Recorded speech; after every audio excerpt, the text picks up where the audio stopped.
ಏನ್ ಹೆಸರಪ್ಪ, ನಥುರಾಮ್ ಗೋಡ್ಸೆ, ಅವನ್ ಪೂಜೆ ಮಾಡ್ತಾರೆ. ಸಾವರ್ಕರ್ ಅವರು ಅವರೇ ಲೀಡರು, ಗಾಂಧೀಜಿ ಏನು ಅಲ್ಲ, ದೇಶಕ್ಕಾಗಿ ಅಂತ ಅವ್ರು ಹೇಳ್ತಾರೆ. ಅದಕ್ಕಾಗಿ ನಾನು ಒಂದು ಮಾತು ನಿಮಗೆ ಹೇಳಕ್ಕೆ ಇಚ್ಛೆ ಪಡ್ತಾ ಇದ್ದೀನಿ. ಗಾಂಧಿ ಮತ್ತು ನೆಹರು ಮಧ್ಯದಲ್ಲಿ ಜಗಳ ಇಡತಕ್ಕಂಥದ್ದು ಮಾಡ್ತಾರೆ.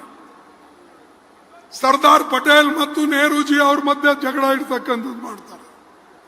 ಅಂಬೇಡ್ಕರ್ ಮತ್ತು ಗಾಂಧೀಜಿ, ನೆಹರೂಜಿ ಇವ್ರ ಮಧ್ಯೆ ವ್ಯತ್ಯಾಸ ಇತ್ತಿದ್ದು ಹೇಳ್ತಾರೆ.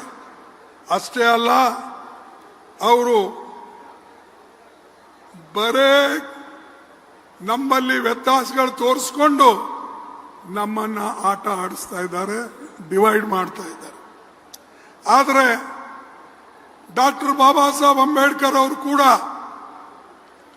ಬೆಳಗಾಂನಲ್ಲಿ 1924ನಲ್ಲಿ ಇಲ್ಲಿ ಒಂದು ಸಭೆ ಮಾಡಿದ್ರು. ಆ ಸಭೆ ಹೆಸರು ಏನಂದ್ರೆ ಬಹಿಷ್ಕೃತ ಹಿತಕರಣಿ ಸಭಾ. ಇದರ ಸ್ಥಾಪನೆ ಆಗಿ ಅದಕ್ಕೂ 100 ವರ್ಷ ಆಯ್ತು.